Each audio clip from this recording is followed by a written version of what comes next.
apresentar os nossos palestrantes. O professor Stavros Chantopoulos, ele é diretor internacional da ABED, consultor especialista e dirigente educacional pela SPX Consultoria, palestrante nacional e internacional em AD, tecnologias digitais na educação e educação aberta. Ele é doutor em administração pela GV, engenheiro e mestre pela Politécnica da USP. Faz parte do board de OAC do MIT e do ICD, Conselho Internacional de Educação Aberta, Flexível e à Distância. Depois, essas instituições, ele vai falar um pouquinho também na fala dele. Sem mais delongas, vou passar a fala para ele. A ideia é que ele vai falar um pouco sobre o estado da arte, da educação e das tecnologias na educação para o século XXI. Para mim é um grande prazer poder estar interagindo com aqueles que vão fazer a diferença no que diz respeito aos processos educacionais e aprendizagem para o futuro. Então, eu enxergo vocês como, no mínimo, advogados, catalisadores e, ainda no nosso país, pioneiros, pelo menos no que reflete a educação, como ela deve ser, e espero provocá-los bastante ao longo da nossa interação. Me disseram que eu tinha 8 horas para falar, com um intervalo de 15 minutos no meio, não é isso? Aí hoje eu descobri que eram 35 a 40 minutos. Então, eu vou realmente fazer um apanhado bastante denso e, obviamente, a gente vai interagir depois, que eu acho que isso que é importante, e pretendo percorrer alguns elementos que têm impacto nisso que nós vamos cobrir. Quer falar um pouquinho do mundo de hoje, da nova geração e do novo cidadão. Quando eu falo nova geração, eu listo para aqueles que convivem com isso diariamente, seja como pessoas ou enfrentando na interface, que são aquelas gerações X, Y, Z, Millennium, não é isso? E não sei, talvez o alfabeto grego entre agora também para poder caracterizá-los a cada 7 anos. Né? Na nossa época, essa geração era chamada de revoltados. E não se estudava nada, não é isso? A gente respeitava o que entrava pela frente e quem fez faculdade na década de 70, 80 e até, eventualmente, inícios de 90, vai lembrar o quanto a gente interagia com os nossos professores e quanto eles se preocupavam com a nossa aprendizagem. Aqueles 5 dos 60 que você teve. Não?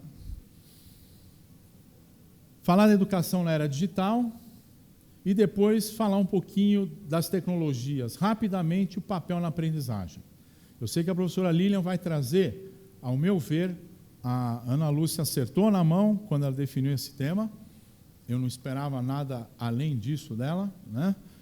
Porque a professora Lilian vai trazer o que certamente vai ser o modelo principal de pedagogia para a educação no futuro, que é o ensino híbrido. E, obviamente, você vai poder colocar isso numa espinha de peixe central e aí puxar as derivadas de elementos que vão contribuir para que isso se torne efetivo.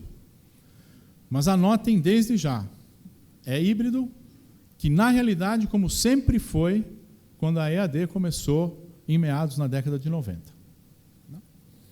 E, como toda agenda tem que ter a parte final, considerações finais. Ok? Quem tiver dúvida, manda dúvida no sisteminha que a professora Lilian apresentou. Quem chegou depois, cochicha com o colega do lado para saber como é que faz pergunta. Ok?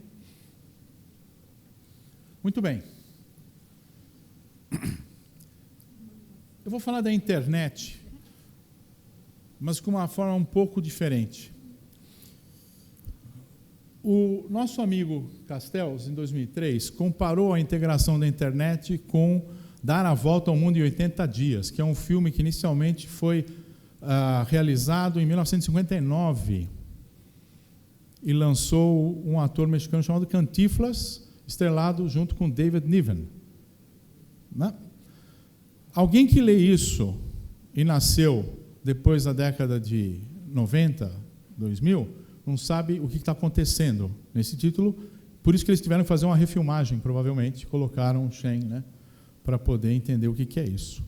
Mas, na realidade, se a gente olhar, a internet hoje é como se fosse uma bolha de sabão que não estoura e que ela talvez esteja na altura do joelho da gente, a qualquer altura que a gente vá, e ela permite que isso seja um novo ciberespaço de comunicação, uma nova dimensão de comunicação. Não tem nada mais a ver com um aplicativo ou um sistema.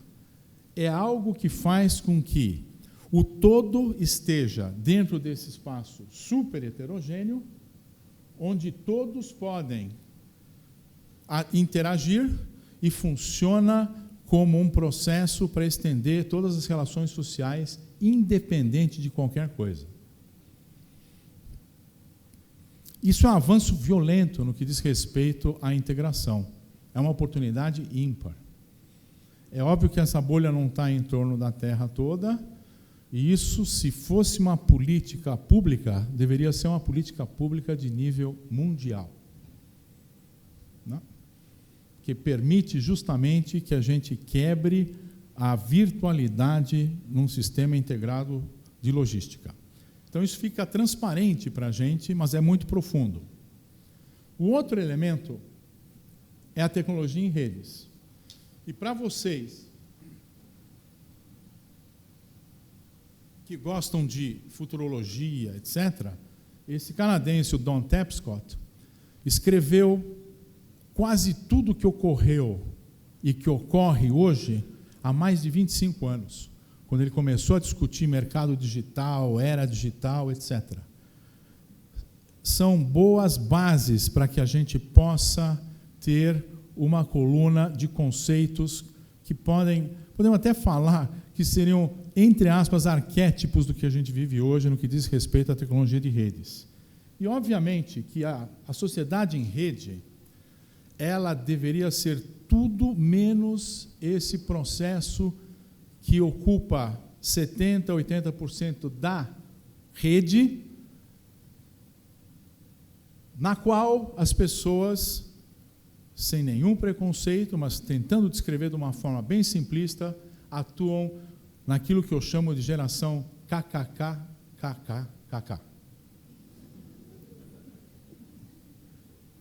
Check-in, estou em Congonhas, fui no banheiro, saí do banheiro, vou pegar o voo, tá certo? Ok? Isso é assustador, porque a gente sabe que do jeito que a tecnologia vai, talvez 80% do que a gente faz hoje acha que é trabalho, competência ou habilidade para gerar algum valor, será automatizado. Tá certo? E aí, quem sabe, o programa de renda mínima do Suplicy vai ser algo a se pensar. Brincadeira. Quando a gente pensa em redes, muitos de vocês vão reconhecer rapidamente aí coisas como Twitter, Facebook, Skype, etc., Flickr, percebam, aqui eu peguei um punhado só de coisas. E é interessante que essas coisas, elas são absorvidas por cultura de país, por cultura de uso. Interessante, o francês até pouco tempo não usava WhatsApp. Ele fazia a rede dele através de SMS. Ele tinha a ilusão que o WhatsApp era menos seguro que o SMS. Né? O chinês usa algo diferente da gente, talvez não use o WhatsApp. Aí tem o Telegram, que vocês devem conhecer, que muitos de nós somos obrigados a usar quando o WhatsApp foi fora do ar. Lembram? As liminares, né? Aí o Telegram entrou como uma espécie de se der problema é o plano B, não é isso? E assim vai. E quando a gente junta essas duas coisas, a gente tem algo muito interessante. Quando a gente vai estudar redes, a gente sabe que redes podem ser coisas do tipo, eu sou uma estrela, tem 500 milhões de pessoas em volta de mim, né? Ou então eu faço parte de grupos que se interconectam por algumas semelhanças, similaridades, mas têm um core central.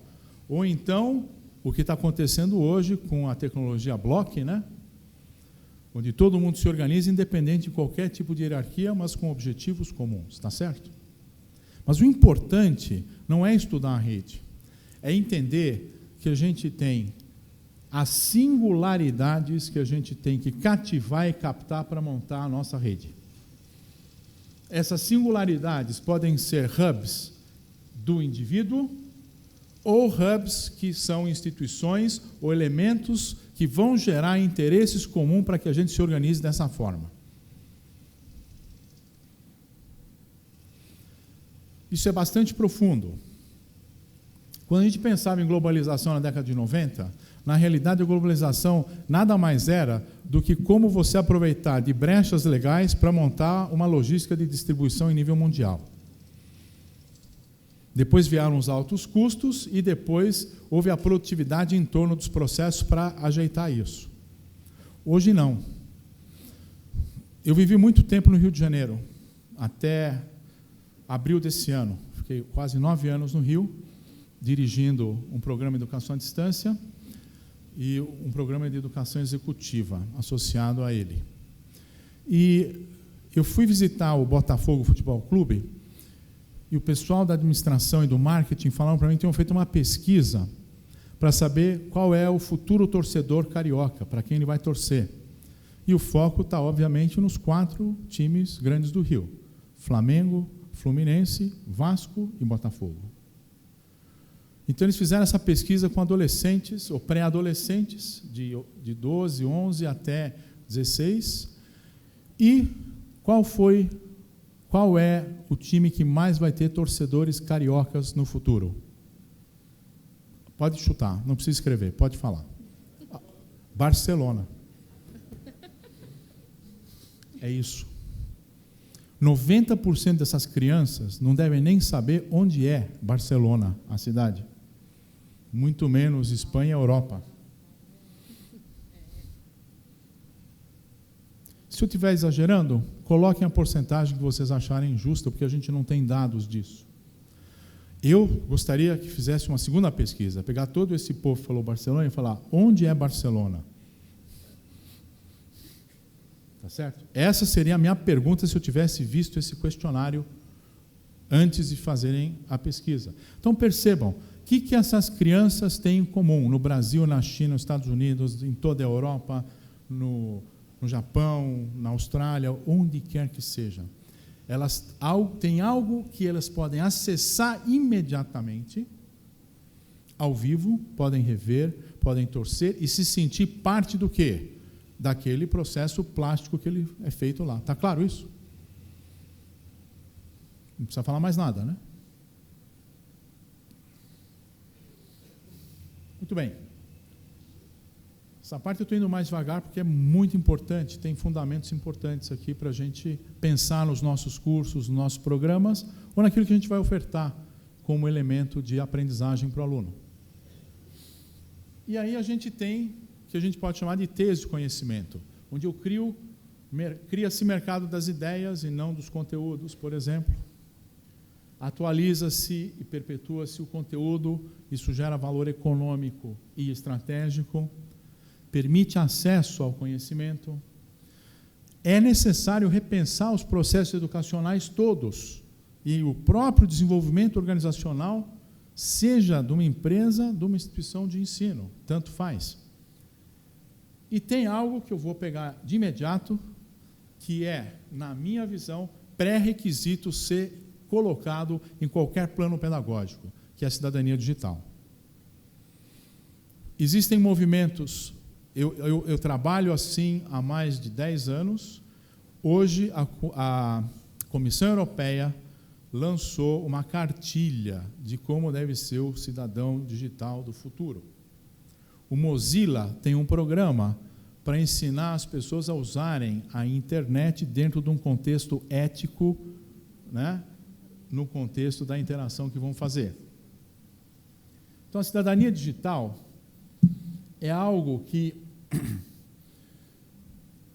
envolve o imigrante digital, que teoricamente é alguém que não nasceu na época que as crianças brincam com os nossos smartphones, nasceu brincando provavelmente com bolinha de gude, bola de meia, soltar pipa, não é isso? Etc. Né? E hoje eu canso de ver pessoas falarem que seus netos, filhos, são gênios, porque mexem no iPhone com 2 anos de idade. Aí eu pergunto, o que você entrega na mão dele? O iPhone. Ele vai mexer com o quê? Mas ele pode ser gênio. Entrega uma revista para ele. Se ele virar a página, tem futuro. Se ele tentar achar onde é que aperta para abrir a revista, é uma pessoa normal. Ok? Então, esse processo, nós estamos vivendo com oportunidades ímpares como educadores. Seja na instituição de ensino, seja no mercado. Porque eu tenho, por um lado, pessoas que têm conhecimento, experiência, sabedoria e que ficam encruadas com medo desse mundo digital.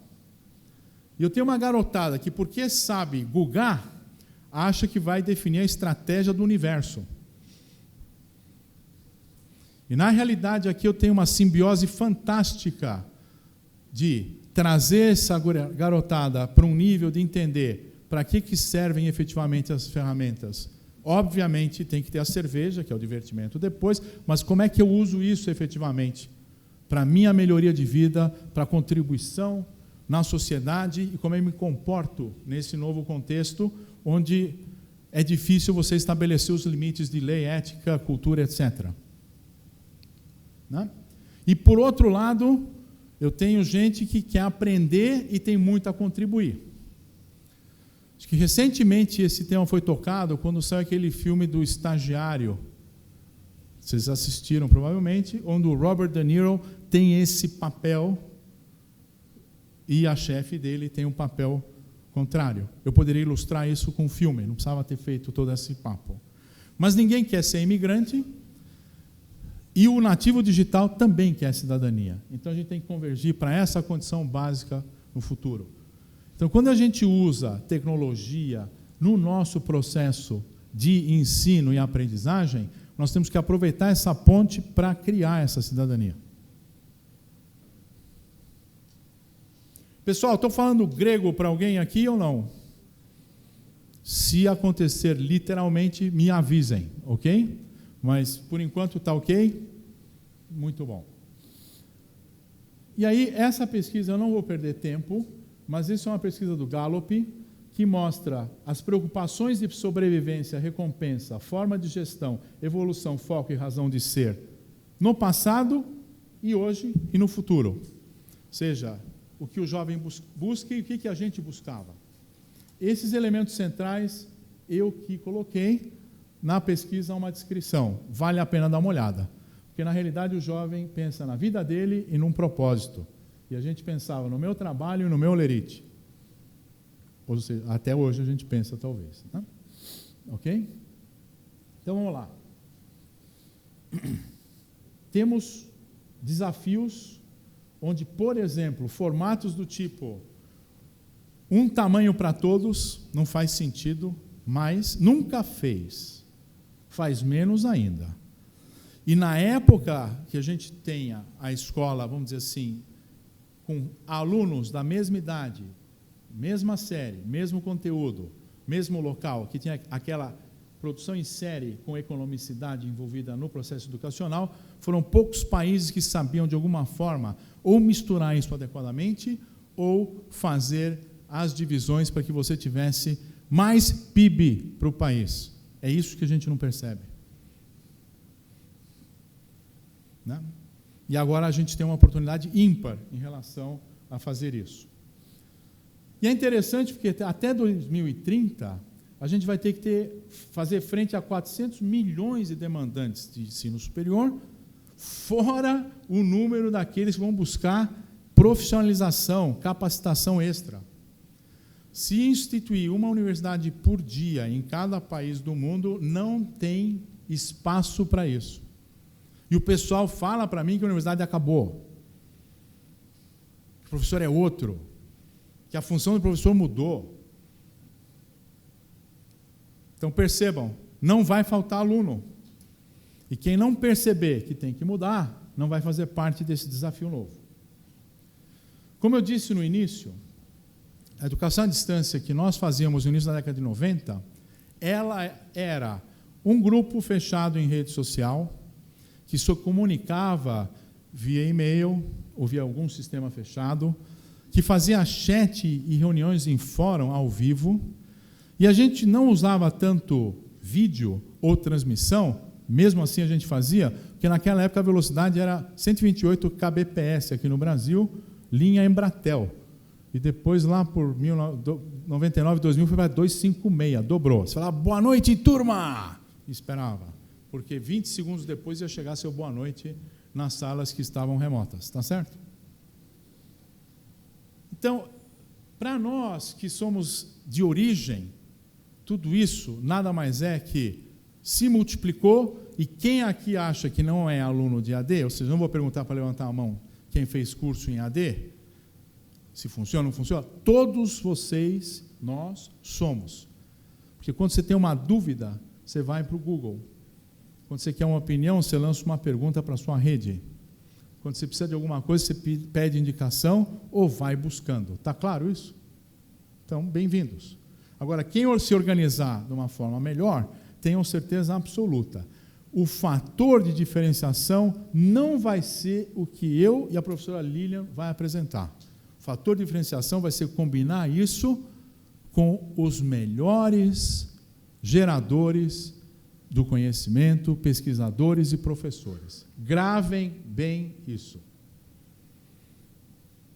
Não estamos falando de pirotecnia na educação. Estamos falando de coisas que têm que ser sustentáveis. Público-alvo, objetivo de aprendizagem, tecnologia que viabilize isso de forma sustentável. Para quem? Para quem está oferecendo e para quem quer ter aquilo efetivamente para o resto da vida dele. Ok? Então, a EAD viabiliza essa parte de educação digital. E aqui um pouco de pânico, né? Para vocês que estão fazendo preparação pedagógica, né? No passado era fugir do supervisor pedagógico quando você era professor e, ao contrário, caçar o professor quando era o supervisor, né?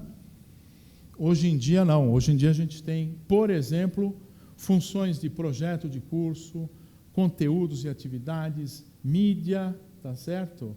Mediação das aulas e aprendizagem, colocar o conteúdo na mídia adequada, os recursos computacionais. E quando eu falo suporte técnico, não é necessariamente só pessoas, são instrumentos que te ajudam a perpetuar o seu processo.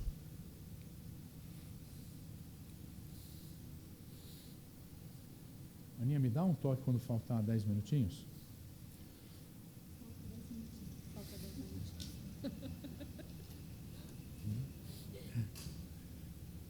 Então, quais são as tecnologias que a gente tem hoje? Infraestrutura e sistemas, redes de comunicação públicas e privadas, computação na nuvem. Cloud computing, para mim, é a máquina a vapor que deu origem à Revolução Industrial. Cloud computing é a máquina a vapor que dá origem à escalabilidade da era digital. Ok? LMS e CMS, para quem não é da área, LMS, sistemas de aprendizagem, tá certo? De gestão de aprendizagem, sistemas de gestão de conteúdo. Esses sistemas antes eram bem parametrizados, bem fechados, tal. Hoje eles são uma coluna vertebral e quem não produzir algo dessa forma, onde o sistema de gestão é a coluna e eu posso pendurar o que eu quiser em torno dessa coluna, não vai sobreviver.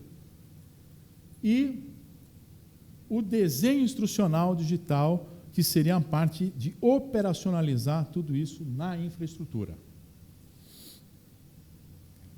Inteligência.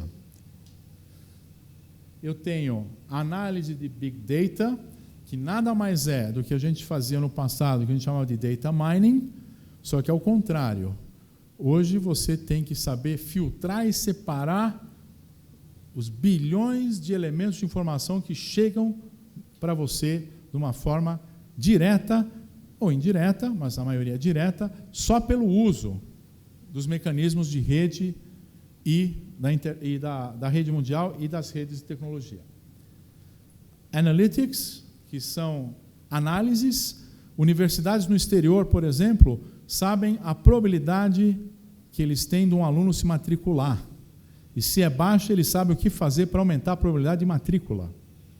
Eles antecipam o aluno que vai ter problema em disciplinas para tomar atitude antecipada e não esperar o camarada ir mal para depois ele repetir. Tá certo? Então, todos esses processos de análise, né, e o Learning Analytics, principalmente a teoria de resposta, o item, para você adaptar o conteúdo a cada indivíduo e a forma com que ele quer estudar, são elementos hoje que estão disponíveis, factíveis e com acesso razoável. Meios. A sala de aula continua, ou o espaço de aula, não precisa ser uma sala necessariamente. Computador e o que a gente pode chamar de aparelhos smart, né? Que são a televisão, o celular e o tablet. Por exemplo, na Coreia, em final de 2010, início de 2011, eles já tinham um sistema no ensino superior que eles chamavam de 4-screen, 4 telas, né? 4 screens.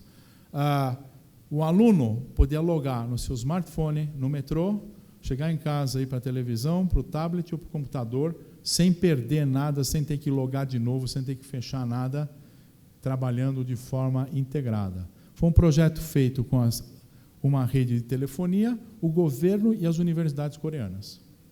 Coisa que a gente está acostumado a ver no nosso país, né? Soluções integradas que funcionam. Né? Ok? 2011. Gravem bem a data. 6 anos atrás, esses caras já tinham isso.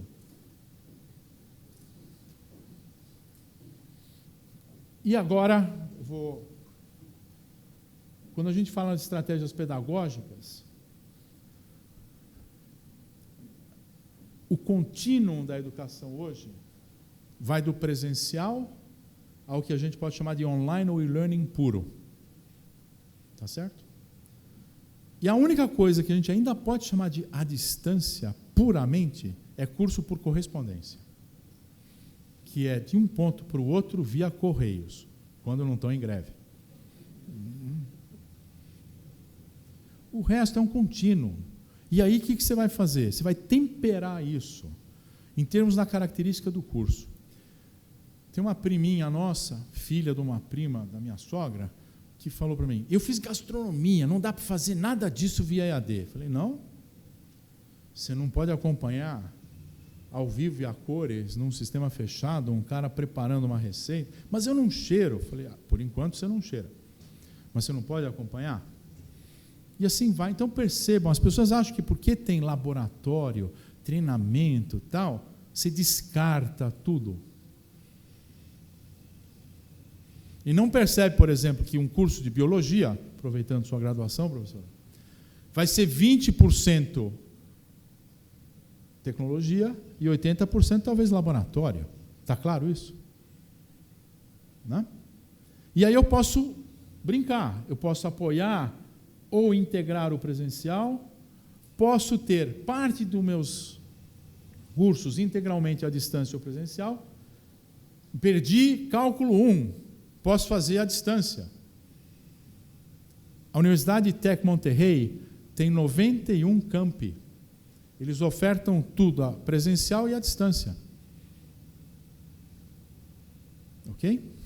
E tem o híbrido, que na minha visão, apesar de ser um item, é a estratégia que vai vingar, que é antecipe tudo, como se fossem discussões de caso, pesquisa, interação, destruição do conhecimento prévio, e aproveite os momentos que você vai ter de interação, seja assíncrona ou presencial, para fazer o alto valor agregado, que na minha época, nas aulas de mecânica geral 3, era o professor pegar a apostila que ele mesmo tinha feito, pegar esquadros, compassos tal, e passar para o quadro negro antes de começar a explicar.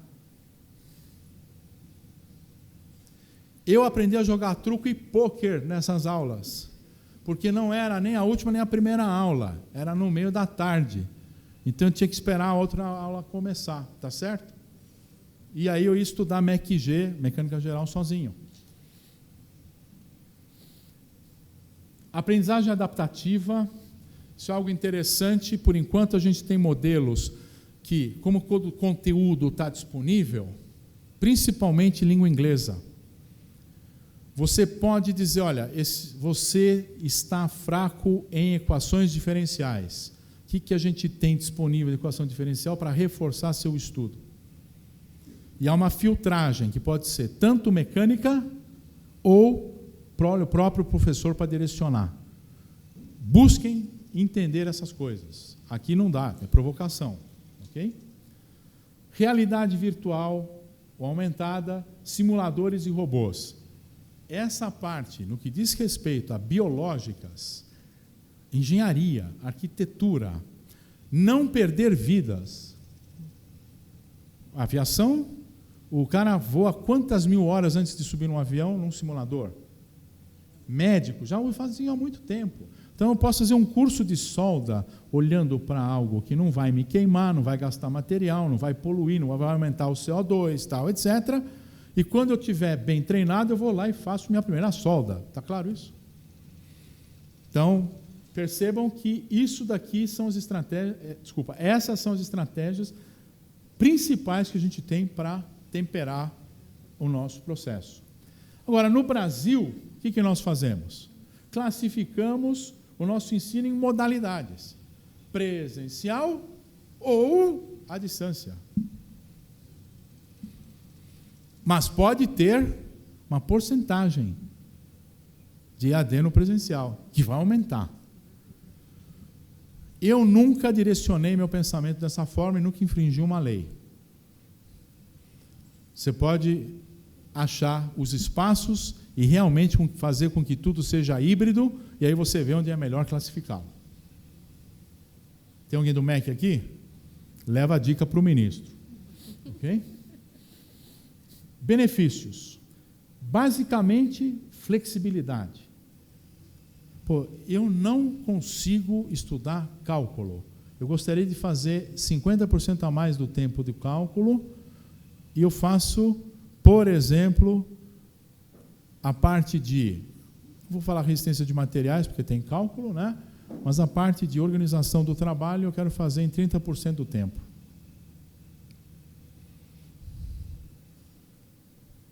O importante é o quê? A pessoa aprender a fazer algo que tenha sentido e que seja real.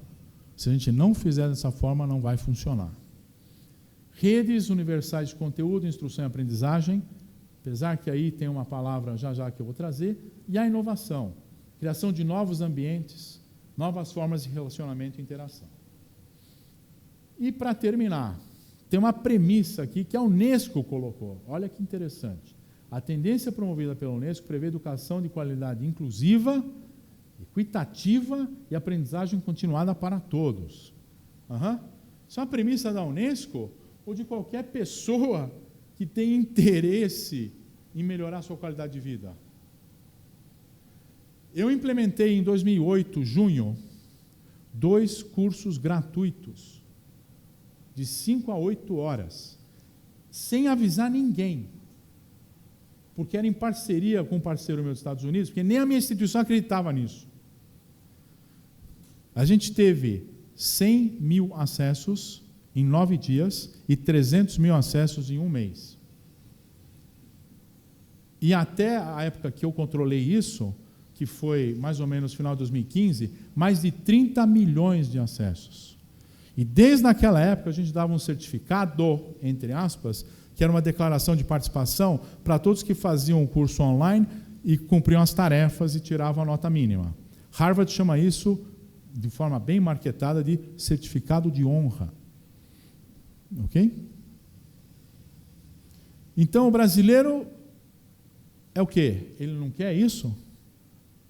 O brasileiro acessava material gratuito da Universidade Virtual Africana, em português, era 30% do volume total de acessos dessa universidade. Nesses MOOCs, que são esses cursos gratuitos, massivos, o Brasil é o 4º país que mais acessa em língua inglesa ainda em empresas como puxa, me fugiu o nome, da Coursera, tá certo? Só para vocês terem uma ideia. Então isso não é Unesco, isso é da natureza de quem quer evoluir e tem sede por algo que seja bom. E para ser bom, tem que ter alguém que saiba indicar o bom, que saiba montar isso bem, que saiba filtrar. E esse é o nosso papel no futuro. E o professor não muda nada. O professor, eu canso de ouvir, o foco é no aluno agora. Agora, se o foco não é no aluno, você nunca foi professor, ó cala pálida. É uma relação de oferta, demanda, interação. Então muda sim um pouco. Por quê? Porque você não precisa ser o burro de carga do conhecimento mais. Você precisa saber um monte onde buscar o que é bom e ensinar as pessoas a aprenderem como fazer isso. De forma geral e de forma específica, de acordo com aquilo que está se estudando. E daí vão sair os mesmos talentos atuando de uma forma diferente. Tá certo? Então, a gente não tem volta. Ou seja, incremente, melhore, mude para sobreviver, porque no ponto de inflexão que isso acontecer, ou você sobrevive ou não vai continuar. E a palavra-chave é adaptabilidade, com sustentabilidade. E não tem volta esse processo. Tem um colega meu do board do OIC, chamado Larry Cooperman. Ele é diretor de educação executiva da Universidade da Califórnia em Irvine. E ele fez um paper para a gente começar a fazer um framework metodológico para proposta de projetos de educação aberta. Ele falou algo assim que me tocou e é verdadeiro. Acesso não é mais oportunidade.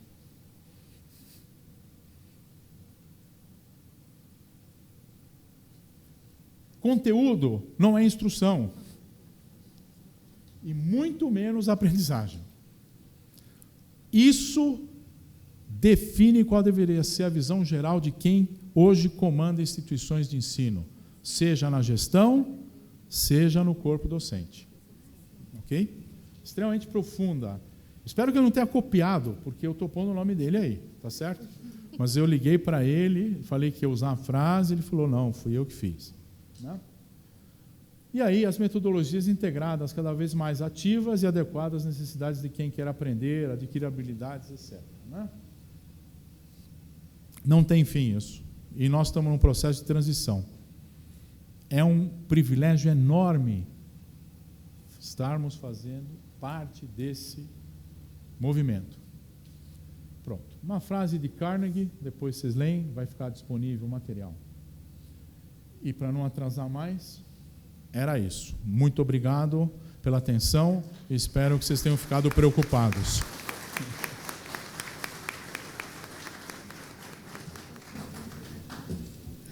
Eu quero agradecer o professor Stavros. Já vamos avisar a ele que temos algumas interações aqui. Ele vai responder algumas e depois a gente também pode abrir para o público algumas questões que ele considerar relevantes para discutir com vocês.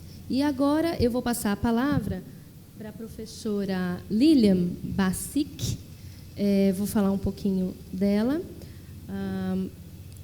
Professora Lilian, ela é maquinzista, ela é doutora em Psicologia Escolar e do Desenvolvimento Humano pelo Instituto de Psicologia da USP, é mestre em Educação pela PUC de São Paulo, pedagoga pela USP e bióloga pela UPM. Atua há mais de 25 anos na educação em todos os níveis de ensino, da educação infantil à pós-graduação, como professora e coordenadora. e coordenadora. Ela é coorganizadora do livro e do curso online Ensino Híbrido e Personalização e Tecnologias na Educação. Não sei se vocês conhecem, mas é esse livro e o curso, ela também vai falar um pouquinho. Essa é uma parceria entre a Fundação Lehman e o Instituto Península. Então, professora. Agradeço muito o convite de poder estar aqui no Mackenzie de novo. Adoro, sou mackenzista, então quanto mais me chamarem para vir aqui, melhor, né? Porque se tornou minha casa. Minha primeira graduação foi aqui, então tenho um carinho muito grande. Meu sobrinho hoje faz engenharia aqui, então eu quero cada vez mais que a instituição tenha mais força para essa integração e a gente possa discutir sempre sobre esse tema. Como o professor Zdravos já colocou um pouco, né, nesse primeiro momento, o ensino híbrido a gente tem visto como uma tendência e a gente diz que ele realmente veio para ficar, né? A gente tem parceria nessa pesquisa, tanto com o professor José Moran, quanto o professor Valente, da Unicamp, e uma das coisas que eles trazem muito é isso, a gente olhar para o ensino híbrido como algo que não tem volta. A tecnologia está aí, a gente ouviu tudo isso nesse primeiro momento, e agora a ideia é a gente pensar, como é que eu coloco isso em prática, né? O que do ensino híbrido, o que de tudo isso traz para a gente uma inovação na educação. Então, para começar, só para provocar um pouquinho, até convido quem não assistiu o TED desse professor de Harvard, chama Todd Rose, esse é a capinha do livro dele, se não me engano já está traduzido. O livro dele chama O Fim da Média. E ele traz uma reflexão interessante para a gente pensar nessa questão do híbrido na educação, né? Qual é a questão que ele traz? Ele fala sobre os aviões de caça norte-americanos que, na década de 50 do século passado, não tinham uma boa performance. O problema não estava nos instrutores, o problema não estava no avião, o problema não estava no piloto. Onde poderia estar o problema para esses aviões de caça não terem uma performance tão boa? E, fazendo essa análise, ele chegou a uma conclusão, com a ajuda desse outro pesquisador também de Harvard, que é o Gilbert Daniels, que existia alguma coisa que não estava funcionando muito bem. E o Gilbert Daniels começou a analisar esses 4.000 pilotos que faziam parte da Força Aérea Norte-Americana. E, ao analisar esses 4.000 pilotos, ele percebeu que uma das questões que poderia estar relacionada a isso era pensar no local em que esses pilotos estavam inseridos para pilotar o avião, que é o cockpit, tá? Que a gente tem aqui na primeira cena, que é o cockpit. Será que estava existindo algum problema com esses 4.000 pilotos em relação à dirigibilidade do avião? E aí a análise dele foi o seguinte: vamos analisar o tamanho desse cockpit, o quanto que esse piloto está adaptado ao espaço em que ele está. E aí ele analisou esses 10 itens. E a ideia era pensar o seguinte: o cockpit foi desenhado para um piloto que tivesse uma altura média, um peso médio, um tamanho de braço médio, foi desenhado para um piloto médio. Desses 10 itens, quantos pilotos vocês acham que estavam na média para os 10 itens? Média de altura, de tamanho de braço, de peso. Quantos desses 4.000 pilotos? Não vale se alguém já ouviu alguma palestra minha anterior a essa. Aí não fala, tá? Quantos vocês acham dos 4.000? 30%. 30% estavam com as medidas na média para os 10 itens. Concordam? Quem dá mais? Menos? 20%? 10%? Zero. Nenhum dos 4.000 pilotos tinha os 10 itens na média. Quando ele fez a análise para 3 itens, e aí ele selecionou 3 itens especificamente, 3,5% dos pilotos estavam na média para os 3 itens que ele selecionou. Ou seja, tinha outras questões que o piloto era selecionado para ser piloto e não olhavam para isso. Só que o cockpit estava desenhado para um piloto médio. Qual é a conclusão que ele chega? A gente vai fazer agora, dar um salto, tá? Para pensar na educação.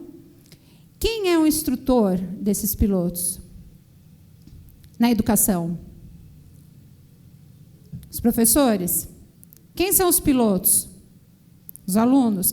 O que significa o cockpit? O que é o cockpit? processo, né? É o processo. É o que acontece na relação entre o instrutor e o aluno. E aí, a conclusão que ele chega, que é drástica, mas que leva a gente a pensar no tema principal que eu vou tratar agora, nesse primeiro momento, que é a gente pensar o seguinte: se a gente faz um ambiente de aprendizagem pensando no aluno médio, na verdade, a gente não está desenhando para ninguém. Concordam? Não estou falando da sua disciplina, porque talvez na sua disciplina, se você faz a sua aula para o aluno médio, você está atingindo os alunos com nota média. Ou talvez aqueles que estão um pouco acima. A questão toda que ele traz com essa ideia é o quê? Como é que esse cockpit tinha que ser desenhado para esses pilotos funcionarem bem dentro dele? Banco devia ser como? Adaptável. Volante, manche, né? Errei. Manche, adaptável. E todos os instrumentos, nunca dirigi um avião, todos os instrumentos adaptáveis, que é o que a gente tem nos carros hoje, né? Os volantes, os bancos. Então, a questão da gente parar de olhar para a média, aí que está o grande X que o Todd Rose traz para a discussão, e começar a olhar para as bordas. Qual é o menor tamanho e qual é o maior tamanho? Porque o que a gente faz na educação? Como a gente só olha para a média, a gente fica o tempo inteiro trazendo aquele aluno que está abaixo da média para chegar até a média. Com a nossa um tamanho para todos, que o professor trouxe agora, com essa visão de um para muitos, o mesmo para todo mundo, a gente esquece o aluno que está acima da média. Porque, para ele, se ele tirar a média, está bom. Não é assim que o nosso aluno na graduação pensa? Sobra mais tempo para ir para o McPhil. Nem sei se existe McPhil ainda, existe? Na minha época existia. Sobra mais tempo para ir para o McPhil. Então, se ele tirar, sei lá, 6, 6,5, 7, se a família exigir muito, porque hoje eles são cada vez mais tempo adolescentes, né? Então, 7, ok. Então, a gente não olha para os que estão fora da curva. Então, a grande questão que a gente traz no ensino híbrido é a gente pensar na personalização e pensar nas bordas.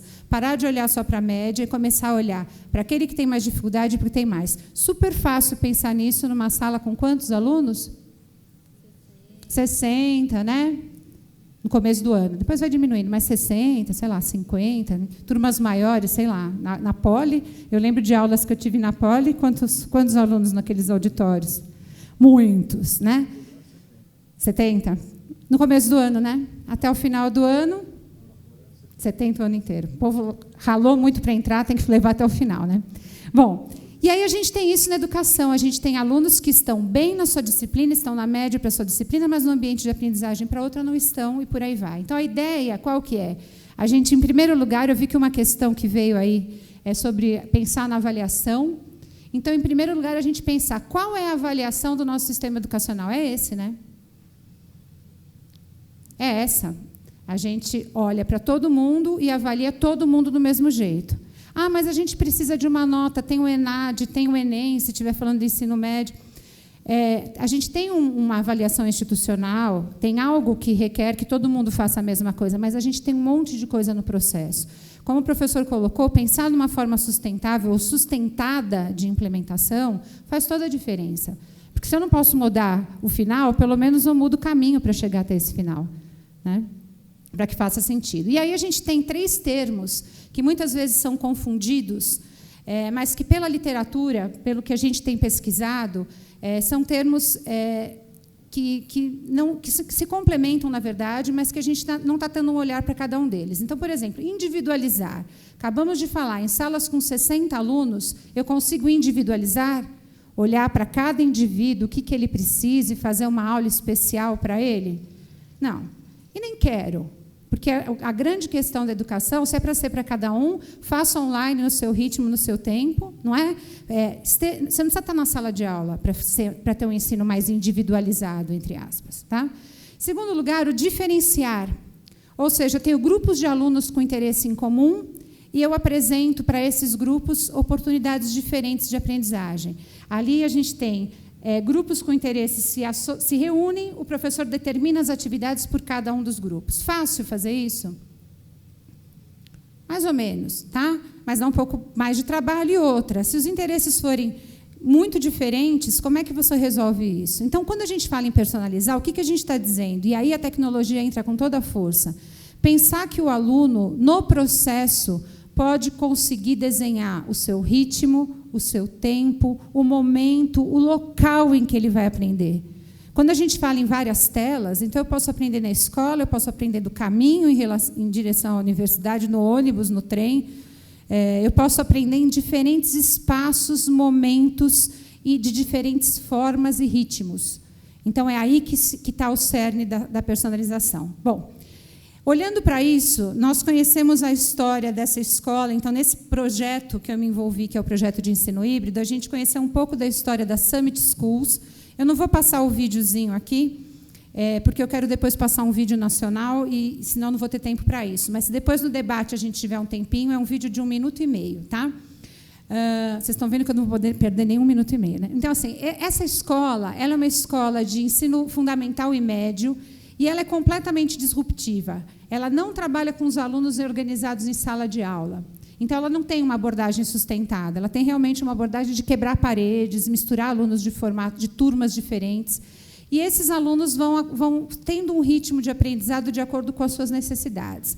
O que a gente percebeu quando olhou para essa história? Então, Fundação Lema Instituto Península, estudando um pouquinho de como é que a gente poderia trazer o ensino híbrido um pouco para o olhar da educação básica e estender para o ensino superior depois, que é o que nós já fizemos, nos inspiramos na proposta do Instituto Clayton Christensen. Eles definem o ensino híbrido como uma forma de você unir o online e o presencial, de maneira que o aluno possa, de alguma forma, controlar o tempo, o ritmo, o espaço e o que ele aprende. Nessa abordagem, a gente olhou para a personalização, e aqui a gente tem um trecho que o professor Valente usa muito na fala dele, sobre as dificuldades da implementação do ensino dessa forma, que a gente tem, em primeiro lugar, a rigidez da escola e do sistema tradicional. Rigidez no sentido de que já há uma cultura institucionalizada do que é da aula, não só para o professor, mas é uma cultura escolar.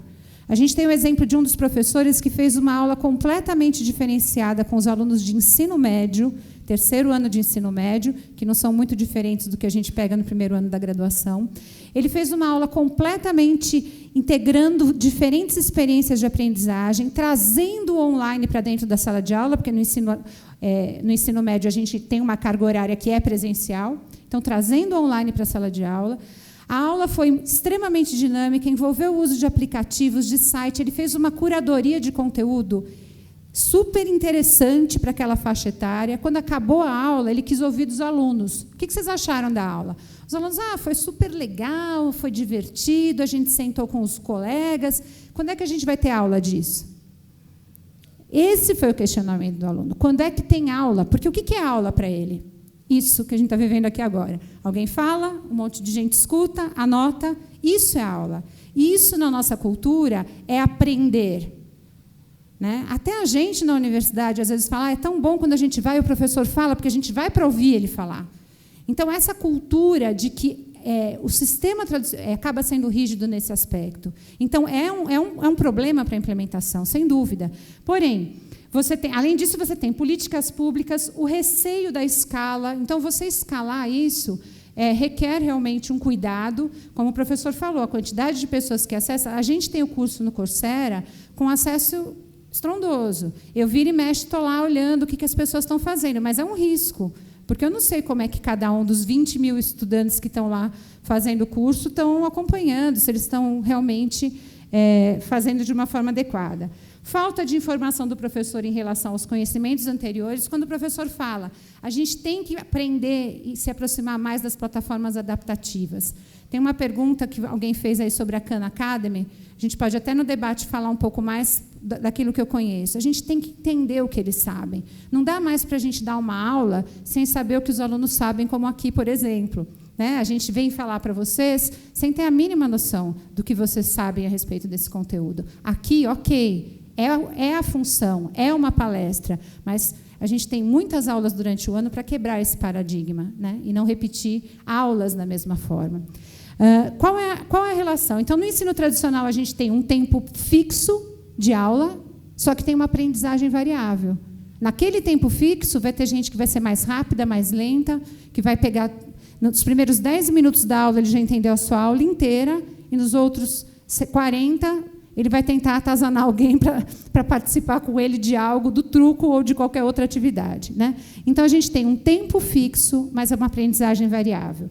A gente tem testes e avaliações no final do processo, e aí a gente vai para o próximo conteúdo. É isso que é o ensino tradicional. Tá? Tradicional não quer dizer bom ou ruim. Às vezes fica uma coisa meio, falou em tradicional é porque não é bom. Eu fui educada no ensino tradicional. Mais alguém? Só todo mundo.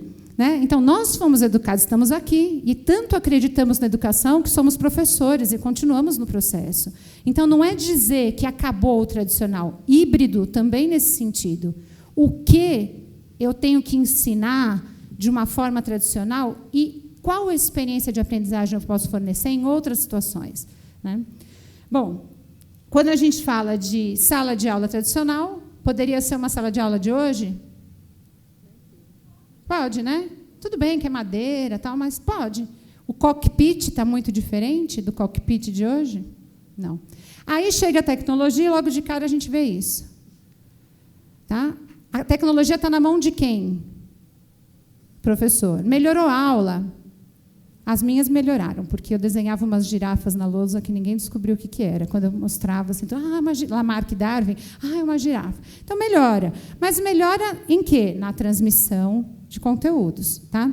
Quando vai para a mão do aluno, melhora? Sim ou não?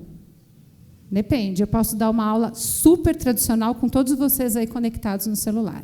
Tá? Então, o fato da tecnologia chegar... Então, a gente fala que a inovação na tecnologia, isso é uma pesquisa, não é uma pesquisa só nossa, foi o tema da minha tese do doutorado, mas a gente tem muitas pesquisas que mostram que, enquanto você não mudar a cultura escolar, você também não muda o uso da tecnologia para ela fazer diferença. Senão, vai se dizer o quê? O aluno distrai.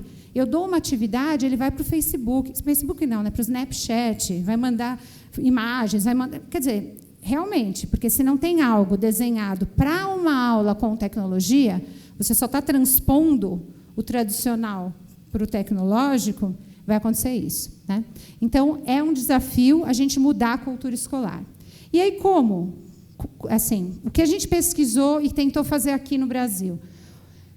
A partir do momento que eu ofereço diferentes experiências de aprendizagem para esses meus alunos, a partir do momento que eu uso os testes e avaliação no processo, então, pode ser uma plataforma adaptativa, pode ser uma Khan Academy. A Khan Academy tem conteúdo até o ensino superior, cobre defasagens do ensino médio. Né? O pessoal da área de exatas deve perceber isso, dependendo de onde veio esse aluno ou não, dependendo do aluno, ele vem com muitas defasagens na área de exatas. A Khan Academy resolve um pouco isso. E aí eu tenho esses testes o tempo inteiro, que podem me dar informações do que o meu aluno já sabe, como que eu posso avançar. Eu recebo feedback interativo em tempo real. Um pouco do que a gente está fazendo aqui com esse aplicativo, que é o Today Smith, que se eu estiver numa sala com outro professor, com um colega, ele pode ir respondendo enquanto eu estou trabalhando. Mas, mais ainda, o quanto as plataformas adaptativas podem me ajudar nessa coleta de informações. E aí, a gente consegue voltar, a partir do feedback, olhar e falar, olha, essas experiências que eu ofereci não foram as melhores, eu vou ter que oferecer outras. E aí eu vou progredindo para as próximas etapas. Bom, como é que isso é sugerido na proposta de ensino híbrido? Essa proposta a gente desenvolveu aqui no Brasil com um grupo de professores da educação básica, com 16 professores da educação básica, e já multiplicamos desde 2004 para um número muito maior, que eu trouxe aqui em outros slides, e ampliamos para o ensino superior. No ano de 2015, nós fizemos um grupo de pesquisa no Instituto Singularidades, junto com o professor José Moran, e fomos tentando entender como é que funcionava isso na formação de professores. Porque o grande nó... Quem é da licenciatura aqui? Levanta a mão, por favor. Quem trabalha com licenciatura? O grande nó é a licenciatura no sentido de, se eu tenho aulas extremamente tradicionais que me dizem não dê aulas tradicionais, quando que eu aprendo a não dar aulas tradicionais, né? Então, vira uma coisa que não tem fim. Né? Então, nosso foco de estudar numa faculdade que só trabalha com licenciaturas é para entender isso. Como é que o professor em formação já pode ser formado de uma forma diferente. Então, em primeiro lugar, qual é o conteúdo que eu quero ensinar. Em segundo lugar, para aquele conteúdo, que experiências de aprendizagem eu quero fornecer para esses meus alunos, eu quero possibilitar que eles vivenciem. Então, se é no caso de exatas, se é no caso de biológicas, eu estou ensinando genética, a primeira lei de Mendel, ele tem que ter uma certa noção de probabilidade, que nem é um conteúdo específico da genética, mas ele tem que saber. Ele tem que saber um pouco sobre as espécies, o fato de alguma... E aí entra o híbrido, né? Quer dizer, que híbrido que eu estou falando, mas eu tenho que saber um pouco das espécies, eu tenho que saber algumas coisas, e a possibilidade de eu encontrar na rede coisas que auxiliem muito o meu trabalho é imensa. E aí, o terceiro desafio é como é que eu integro tudo isso, para ficar claro para o aluno que não foi uma grande diversão a aula, né? Que resolva um pouco a situação desse professor, que fez uma aula super diferenciada e o aluno não entendeu onde ele queria chegar. Então, como é que eu integro tudo isso e sistematizo para que o meu aluno entenda onde ele chegou? Esse site, o Escola 21, não sei se vocês já ouviram falar, do Alfredo Calvo, ele faz uma viagem por algumas escolas inovadoras e ele diz o seguinte: a inovação ela está muito mais relacionada a você conseguir fazer melhor certos processos que a tecnologia hoje te oferece mais possibilidades do que antes. Na educação, a gente diz que a inovação ela é muito mais metodológica do que tecnológica. Não adianta eu ter um tablet para cada um, uma lousa digital e dar uma aula super tradicional. Então, a metodologia está muito mais envolvida com isso e requer bons professores. Isso que o professor falou. Não adianta eu dizer, então um tutor, alguém que vai acompanhar, mudou. Não, ele tem que ser um bom professor, senão ele não seleciona a boa experiência de aprendizagem. Só quem entende muito do conteúdo vai saber o que selecionar. E aí, o trabalho que nós fizemos com esses professores, qual foi? Foi de tentar mostrar para eles como é que eles podiam descobrir, foi tentar realmente virar a chave, né? Não adiantava a gente trabalhar com esse grupo de professores para aplicar o ensino híbrido, dizendo para eles o que eles deveriam fazer, né? Então, nós fizemos um movimento de pesquisação, em que nós lançávamos desafios para esses professores, eles iam na ponta tentar fazer, e aí a gente discutia sobre os resultados. Em primeiro lugar, a gente dizia para esse professor, mude o espaço da sua aula. Você está acostumada com todo mundo enfileirado? Faz de outro jeito. Invente outras formas. Utilize o espaço externo da escola. Esse espaço também pode ser um espaço virtual. Então, a gente dizia para ele, tente mudar com qualquer coisa. Pensem que esse professor estava em formação. Ele não necessariamente conhecia 10 mil aplicativos, 11 mil sites, ele não conhecia nada, ele tinha que começar o processo.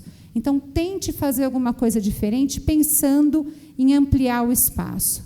Num segundo lugar, comece a refletir como passa a ser o seu papel nesse momento. Uma das propostas, por exemplo, a sala de aula invertida que o professor citou. Quando você mudou esse espaço e a sua aula expositiva estava num vídeo e o aluno assistiu em casa, qual passou a ser o seu papel na sala de aula? Então, é desafiador, problematizador, né? Você tem que começar a lançar desafios, porque você não vai repetir o conteúdo, né? Senão aí que eles não vão assistir ao vídeo em casa mesmo, né? Que esse é um outro desafio. Eu peço para eles assistirem e lerem um texto, mas eles não fazem, certo? Quantas vezes a gente viveu isso? Pessoal, quem leu o texto? Né? E aí ninguém. Aí a gente, morrendo de dó, faz o quê? Então tá, vou explicar o texto. Né? E aí Skinner já explica, Pavlov também, a gente consegue um reforçamento positivo. Alguém vai ler o texto de novo? Ok, se eu não ler, eu vou chegar, o professor vai explicar. Então, obviamente, mudar essa cultura, se a gente for analisar MIT, Harvard, já tenho colegas que foram fazer MBA fora, primeira aula o professor passa, tem aqui 100 textos, 100 páginas, boa sorte, a aula que vem a gente vai discutir isso. E a aula que vem vai discutir isso. Quem não estava conectado? Não estava. Não entendeu? Não entendeu. Vai fazer isso quantas vezes? Vamos de novo para Skinner e Pavlov. Vai fazer isso quantas vezes? Vai viajar o semestre inteiro? Não, vai chegar uma hora que ele vai falar, é melhor eu ler, porque senão eu não acompanho. É melhor eu assistir ao vídeo, porque senão eu não consigo. Tá? Então, é isso que a gente começou a dizer para esses professores. Depois, comece a refletir sobre o papel deles. Tem muita gente boa na sua sala de aula. Quando você começa a perceber o que cada um sabe, o quanto eles podem se ajudar. Ah, mas com 60 alunos, se eu tiver boas plataformas adaptativas, se a tecnologia me ajudar, eu descubro quem são os caras bons. E eles se ajudam. E eles podem colaborar com você. E todo mundo construir conhecimento junto, porque a ideia é colaboração. A gente sabe que a sociedade, o mercado de trabalho, perde cada vez mais colaboração. Não pede gente que escuta, fala, tá bom, vou fazer. Né? Tem que ser gente proativa. Depois, refletir como é que eu avalio para poder personalizar as minhas aulas. E depois, a gente começou a estimular a troca de experiências entre os professores. Então, isso é uma outra questão importante quando a gente fala de um grupo de professores. O que você aprendeu, quer dizer, em que momento que a instituição vai promover espaços de troca? Lembrem-se que não precisa ser presencial. Podem ser excelentes espaços de troca virtuais. O que eu fiz na minha aula de cálculo, que eu nem entendo até hoje o que significa, mas deve ter um cálculo diferencial. O que eu fiz na minha aula? Que aplicativo eu usei? Que recurso eu usei que funcionou? Eu usei isso, eu fiz de tal forma. Aqui no Brasil, a gente não tem essa cultura. Nos Estados Unidos, a quantidade de sites, de planos de aula prontos. Ah, mas vai copiar? Não vai copiar, gente. Né? Você vai fazer uma releitura daquilo. No Brasil, não. Ah, é meu. Não vou entregar para ninguém que eu que fiz. Quer dizer, e aí, nisso, você impede realmente... E a gente estimulou esses professores. Troquem. Tudo bem que eram entre 16, mas eles começaram a trocar. E aí, envolvam o restante da escola. Com isso, eles usaram alguns modelos do Clayton Christensen. Lembrando, são algumas pequenas... Sabe aquela coisa do professor chegar e dizer assim, eu não tenho a mínima noção por onde começar. É lindo ouvir que a distância entre presencial e online é toda híbrida, mas, às vezes, o professor não tinha ideia de onde começar. Então, até ele conseguir ter essa abrangência de consciência do quanto ele pode fazer, a gente tinha algumas propostas. Utilize sala de aula invertida, que não é novo na educação. Se a gente for olhar tudo isso, nada é novo na educação. Tudo já existia. É uma releitura com os usos das tecnologias digitais. E aí... esse vídeo eu vou querer passar, que é a história desse professor. Eu gosto de passar, porque é numa escola pública, no Rio de Janeiro, com alunos de 9º ano, e eu sempre digo, se deu certo para ele, impossível não dar em outros lugares. Tá? Porque é uma escola municipal com pouquíssimos recursos, e ele conseguiu fazer a diferença lá. Tá? Eu já vou passar no final. Tudo isso a gente percebe. Essa aqui foi uma imagem que o Porvir fez para a gente.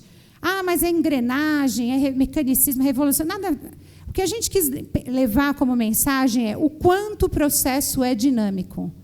Não adianta, óbvio que o estudante está no centro, foi o que o professor falou, que novidade é essa? Mas tem muito professor que esquece dessa novidade, que acha que ele está no centro.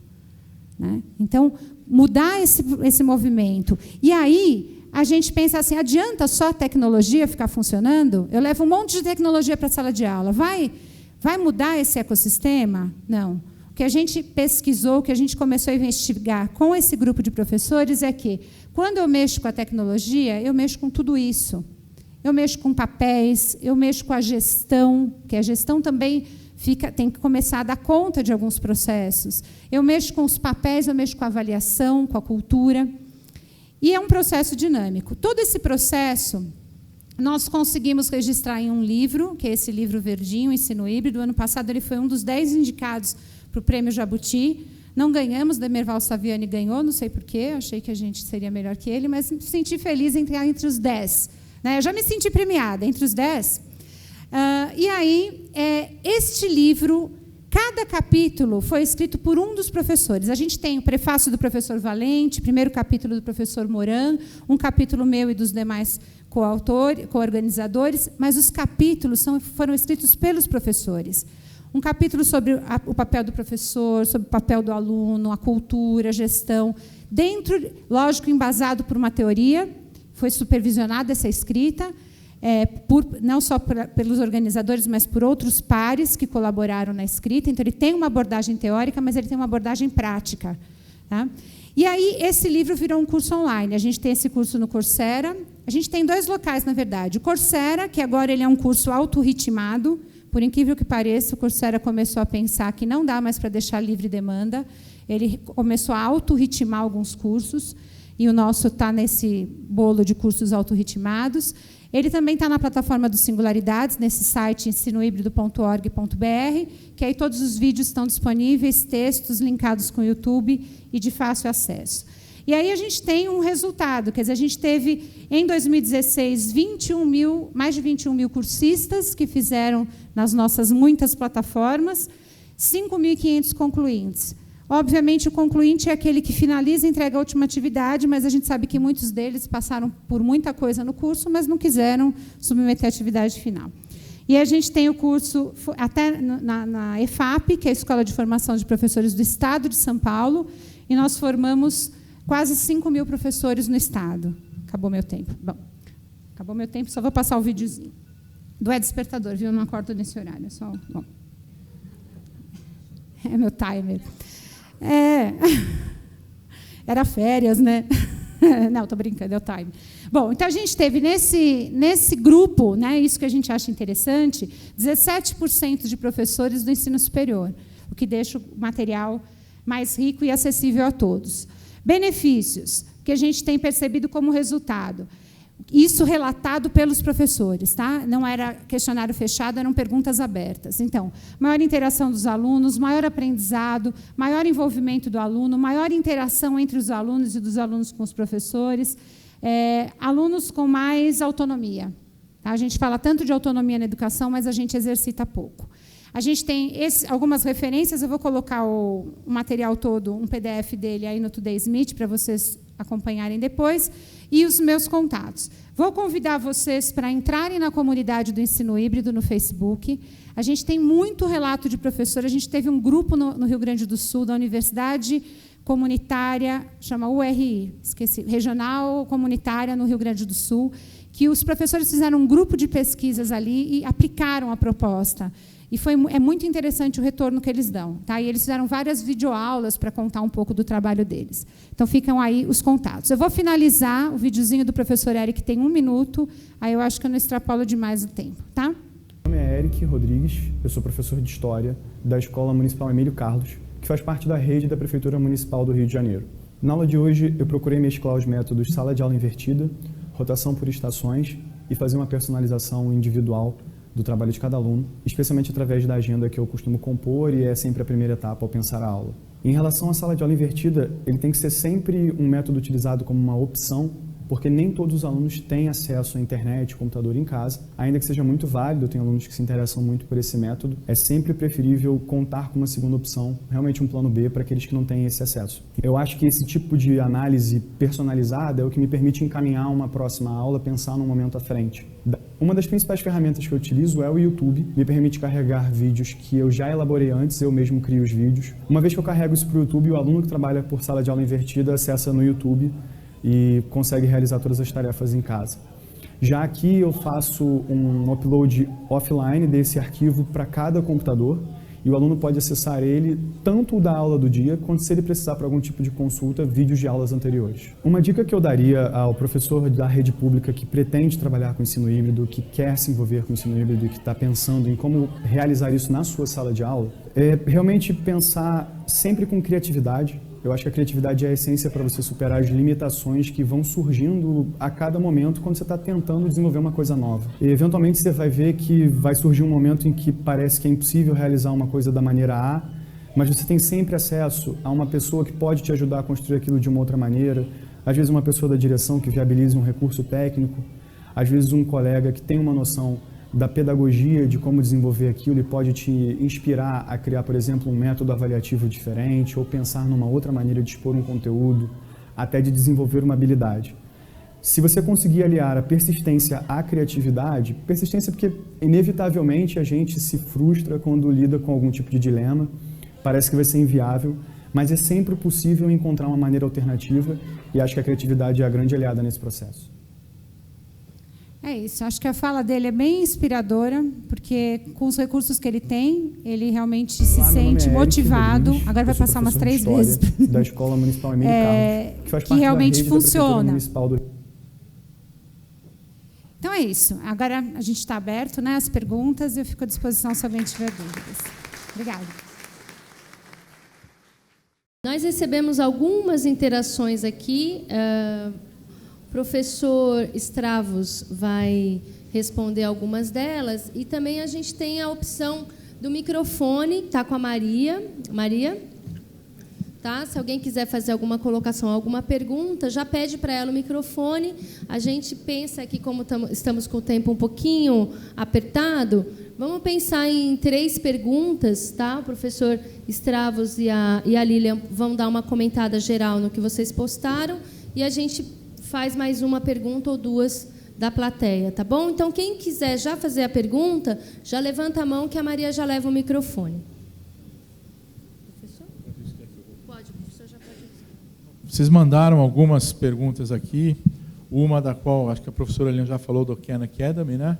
Que nasceu para suprir uma necessidade de um tio que morava longe dos sobrinhos e que o professor de matemática dos sobrinhos não estava interessado em ensinar matemática para os alunos dele.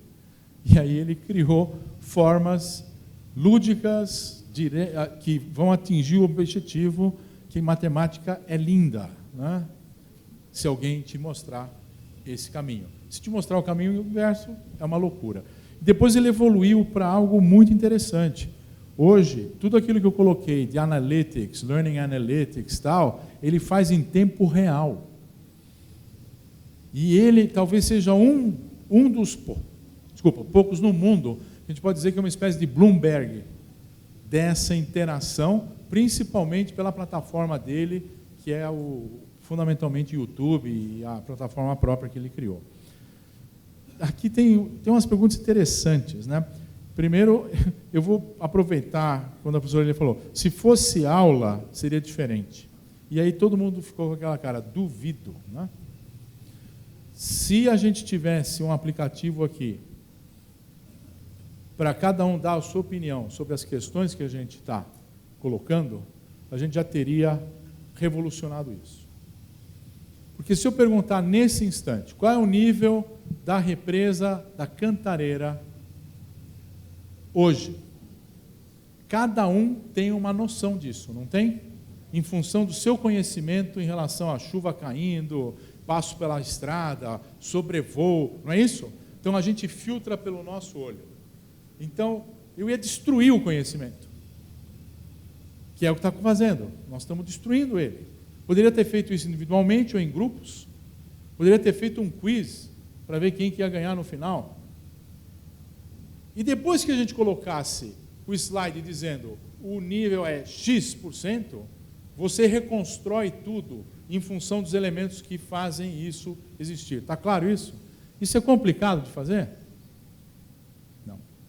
Tem 300 aplicativos gratuitos na Apple Store ou na Google Store que permitem esse tipo de pesquisa. Instantaneamente vai te dar gráficos, vai te mostrar porcentagem de gente falou isso, aquilo, vermelho, azul, preto, tal, etc. Homem, mulher, faixa etária. Então, só para vocês terem uma ideia de algo que é ridículo para a gente utilizar. As outras perguntas, por exemplo, arquitetura e engenharia, alguém mandou uma questão, né? Como é que a gente faz? Rio de Janeiro. Na aula de hoje, eu procurei mesclar... Hã? Não, foi o vídeo. Ah, foi lá. Foi tecnologia. O que acontece? Engenharia e arquitetura, tal, tem muitos, vamos dizer assim, aplicativos e sistemas, mas o ensino já mudou.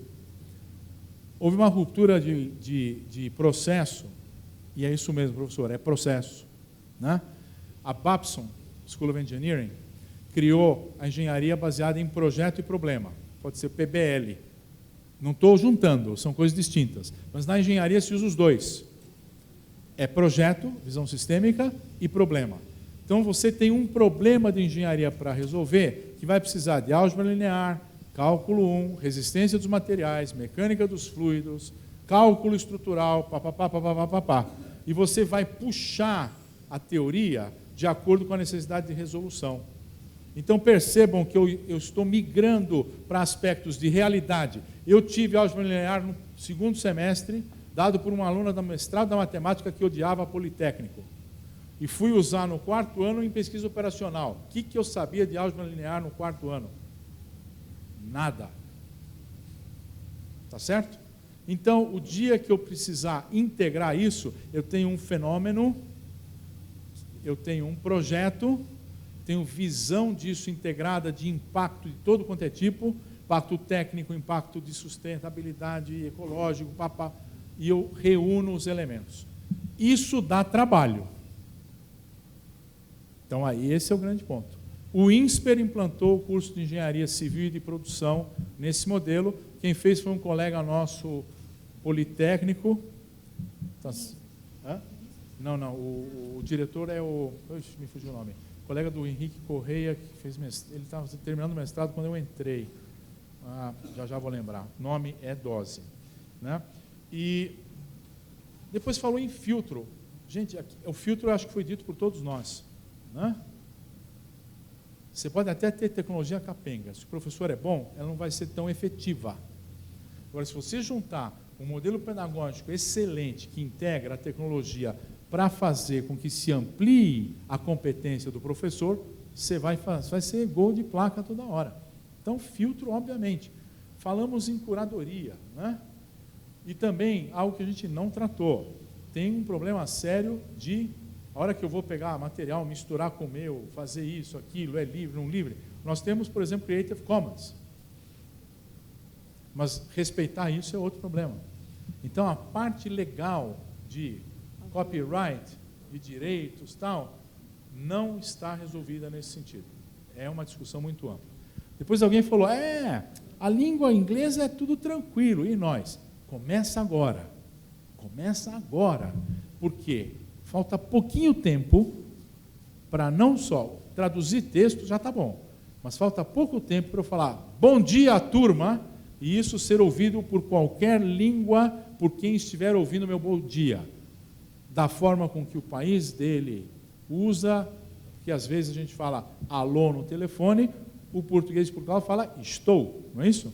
Então eu não posso falar alô e ele ouvir alô, ele tem que ouvir estou. Isso está acontecendo já. A Google já pratica isso com escolas entre México, Colômbia e Flórida, onde os alunos, uma vez por semana, fazem um intercâmbio, os americanos, jovens, falando em inglês, e os colombianos ouvindo em espanhol, e vice-versa.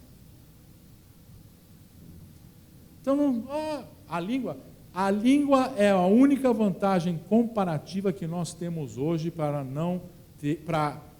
não termos concorrência efetiva em processos educacionais de boa qualidade. Por isso que o pessoal nada de braçada e não entrega qualidade. Em muitas instituições. A hora que cai isso, muda todo o cenário. Tá certo? E eu tenho certeza que vocês sabem disso, né? Depois, como avaliar EAD? Da mesma forma que avalia qualquer outra coisa. Se a avaliação for boa e vai medir o que ele aprendeu, vai medir. Se vai medir a média, vai medir a média. Só tenha em mente o seguinte, a forma pelo qual você aprende não pode ser um processo de discriminação em relação ao que foi aprendido. O MEC divulgou e depois tirou do ar dados do ENAD de 2007 e 2009 de cursos que foram feitos à distância e presencial, das mesmas carreiras, todas as notas dos alunos à distância foram superior ao presencial, mas não estatisticamente superior, que significa que a aprendizagem foi a mesma no mínimo. Com uma vantagem, em países como Alemanha, Espanha e Canadá, as empresas hoje preferem alunos que têm formação à distância porque eles são mais determinados, porque tem que buscar o estudo. Não tem que ir atrás de um ponto fixo para obtê-lo. Disciplinados, mais flexíveis, trabalham melhor em grupo, leem e escrevem melhor, porque a interação é muito intensa, tá certo? E dominam as ferramentas que fazem parte do mundo competitivo de hoje para você trabalhar, tá certo? Ou seja, na parte de uma economia de conhecimento e não uma economia de fazer a coisa acontecer no braço, tá certo? Isso vale para tudo, para tudo. Desde o camarada que herda um pedaço de chão numa fazenda, até o cara que está trabalhando com inteligência artificial. Não pode ser ignorado, ok? Eu acho que eu cobri tudo aqui. Se não cobrir alguma coisa, podem...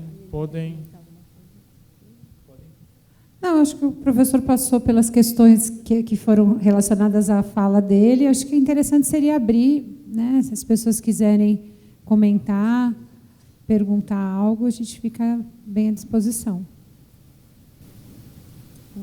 Bom, eu tenho uma pergunta, professora Lília, na verdade, mas gostaria que você falasse um pouquinho melhor essa questão da personalização e da diferenciação, porque, como você mesmo comentou, no ensino superior nós temos classes grandes, né, salas grandes, e isso é um desafio, né, seja para o presencial, seja para o EAD, as salas virtuais também são grandes, então como é que eu também cuido dessa mediação, principalmente se é totalmente online, né? Então, o que você poderia falar sobre isso? Então, a partir do momento que você consegue coletar dados, a personalização está sempre baseada nos analytics, né? Então, você, de alguma forma, coletar dados. Se você estiver num ambiente virtual, muito mais fácil você usar algum meio virtual para coletar esses dados. No ambiente presencial, você pode também arranjar algumas formas mais analógicas de coletar esses dados. A partir do momento que você tem essas informações em mãos, você pode fazer uma ação visando personalizar. Como? Eu posso organizar esses meus alunos em grupos dentro da sala de aula para o presencial. Tá? Organizar esses meus alunos em grupos de forma que eu tenha objetivos específicos para isso. Ou eu tenho grupos todos heterogêneos, e aí meu objetivo é resolver um problema e todo mundo vai se ajudar para resolver aquele problema. Ou eu posso ter grupos um pouco mais homogêneos para que eu acompanhe algum grupo. Supondo que eu tenho um grupo em que todos os alunos são muito bons num determinado conteúdo que eu estou trabalhando. E o meu objetivo é ficar com esses alunos um tempo a mais e provocá-los para que eles possam ir além. Enquanto isso, os outros alunos estão organizados, resolvendo desafios de acordo com o que eles seriam capazes de resolver, na verdade, pensando em Vygotsky, né, um pouquinho além do que eles seriam capazes de resolver, para que a gente realmente tenha um desequilíbrio e eles aprendam. Então, no presencial, a personalização está muito relacionada com você obter informações prévias sobre os seus alunos e você agir a partir delas. Essa é uma forma. A outra forma, supondo que esses grupos estão organizados de forma heterogênea, é você poder oferecer experiências diferentes de aprendizagem. Então, por exemplo, um dos grupos está trabalhando com vídeo. O outro grupo está trabalhando com analógico, porque tem muito aluno que a tecnologia não é tão assim importante para ele, prefere ler um livro e grifar com grifa-texto, depois anotar no caderno, tipo eu. Quer dizer, tem gente que prefere desse jeito. Então, tem aluno que prefere aprender assim. Então, eu tenho que oferecer diferentes experiências de aprendizagem em sala de aula para que aquele meu aluno possa realizar atividades que mais se identificam com a forma que ele aprende melhor. Tem um teste do Q Mágico, não sei se alguém já acessou, eu posso colocar o link também aí no aplicativo depois, que é de estilos de aprendizagem. Isso é muito interessante dos alunos responderem, porque ele vai ler como é que ele aprende melhor.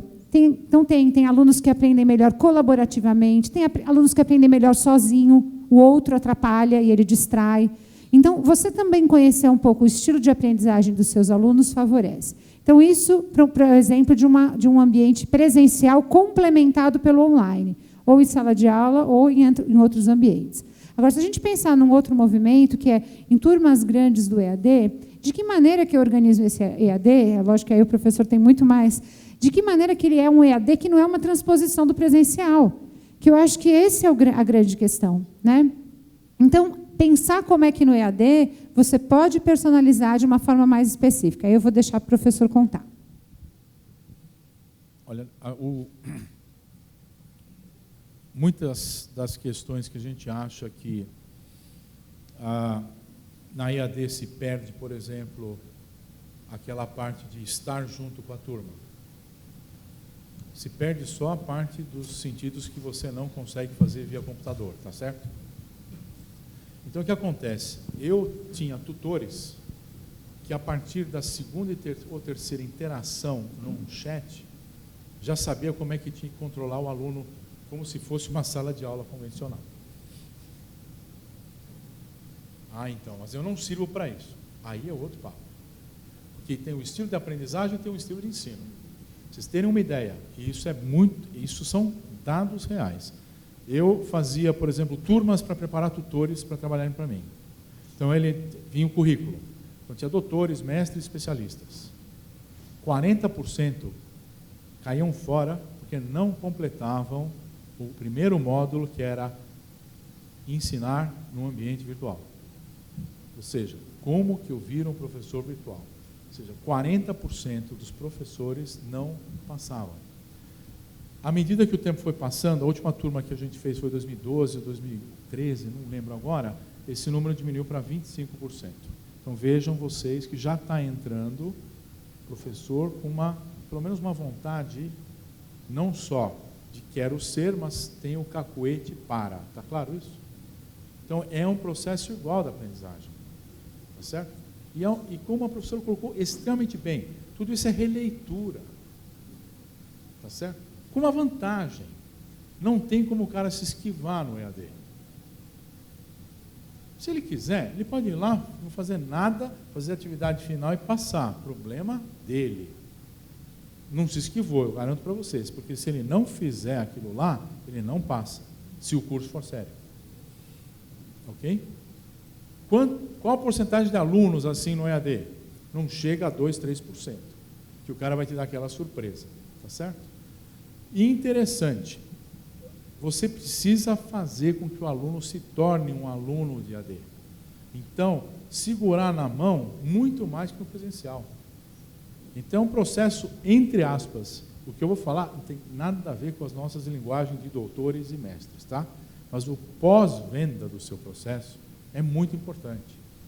Então, por exemplo, você surpreende o aluno quando ele não entra no ambiente virtual, os analytics, né? 1 ou 2 dias, e ele recebe um aviso do tutor dizendo: por que você não está estudando? Qual é o problema? E tem um clique aqui, que às vezes o cara não sabe configurar o ambiente para ele. Nunca fez na vida, está claro isso? E aí normalmente começa um processo de terapia. O meu chefe me ferrou essa semana, não consegui estudar, tive que viajar, um problema de saúde, está certo? Então, qual o número ideal? Dá para fazer isso com 1.000 alunos? Por enquanto não, porque 90% de 1.000 alunos seria se eu pudesse ter algo que me dissesse que eu consigo resolver com um processo mecânico, com inteligência artificial, 90% dos casos. Está claro isso? Não me olhem assim, vai acontecer logo. Ok? E isso vai permitir tutoria com 1.000 alunos efetiva. Ok? Mas, da nossa forma, alunos de graduação, nós nunca ultrapassamos 50. E alunos de pós, nunca ultrapassamos 35.